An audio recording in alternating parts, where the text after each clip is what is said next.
Now, you'd have thought that being forever associated with a spoonful of sugar or raindrops on roses and whiskers and kittens might be a bit of a drag in the long run, but Julie Andrews bears the scars of her early success with remarkable grace. While she's starred in films for over 50 years, it is for her bell-like voice and the sound of music in Mary Poppins that she'll be forever known. But that singing voice will never be heard again in the same way after an operation 7 years ago that went wrong. Now Julie Andrews can only take speaking parts, including one in Shrek 2 as Queen Lillian. When we met this week, she described her character. She's a queen who really wants to keep the whole family together, who wants everybody to be happy and just have a good time. And, of course, it doesn't quite work out like that at the beginning of the movie. How difficult was it to play a character when you're just a disembodied voice? Actually, truthfully, a little more difficult than even I had imagined, because you're recording in a booth all by yourself. You don't get to bounce off your fellow actors, and you just pray that you're giving the director and the animators what they want. And they ask you to interpret the lines any number of different ways.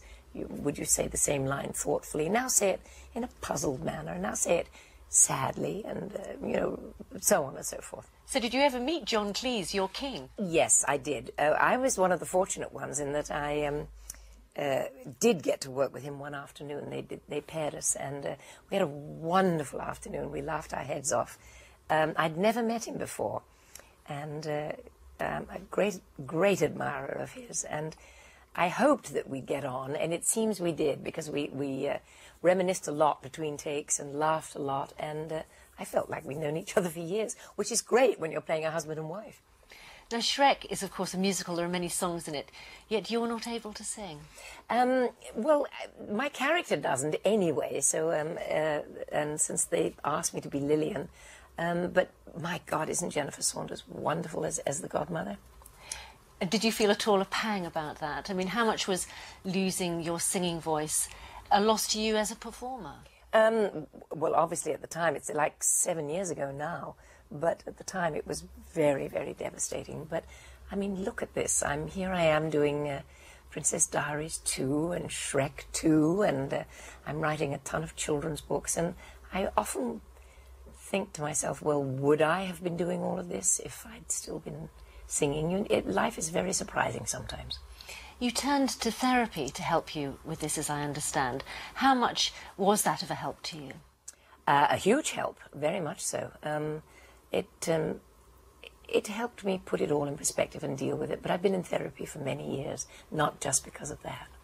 That's a surprising thing about you, because I suppose people have a stereotypical image of Julie Andrews as the rather upright English person who wouldn't dream of doing anything like that. So why was it important for you to do that? Well, I think in my mother's day, I mean, she was slightly horrified when she heard that I was taking therapy, but it was purely an elective choice on my part, and I felt I had some questions that needed answering, and I wanted those answers, and I needed to get rid of a lot of clutter and garbage, and I must say that for me, I felt I did.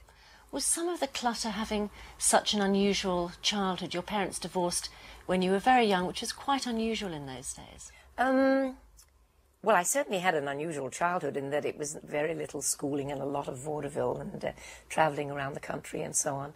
But it was the way it was, and certainly it gave me a tremendous identity at school, such as it was when I did go to school.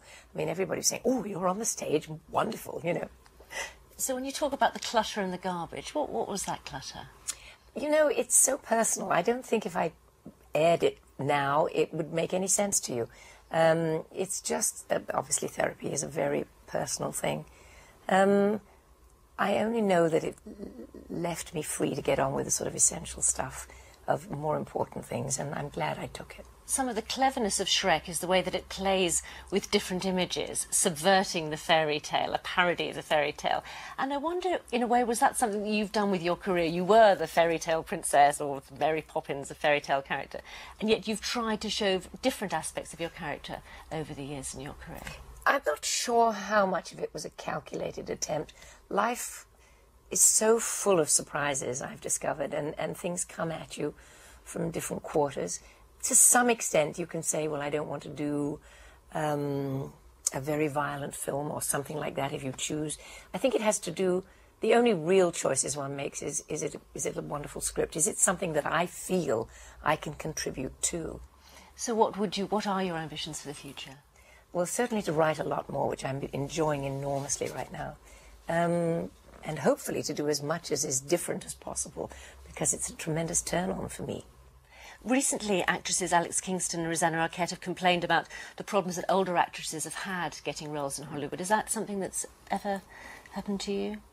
I think that the world in general probably is youth-oriented, but I suspect it may be getting a little better as we all age more and more and more, and we're able to preserve ourselves more and more. I suspect that we're going to see a lot more roles opening up for, I hope, for women especially. Julie Andrews, thank you very much indeed. Thank you.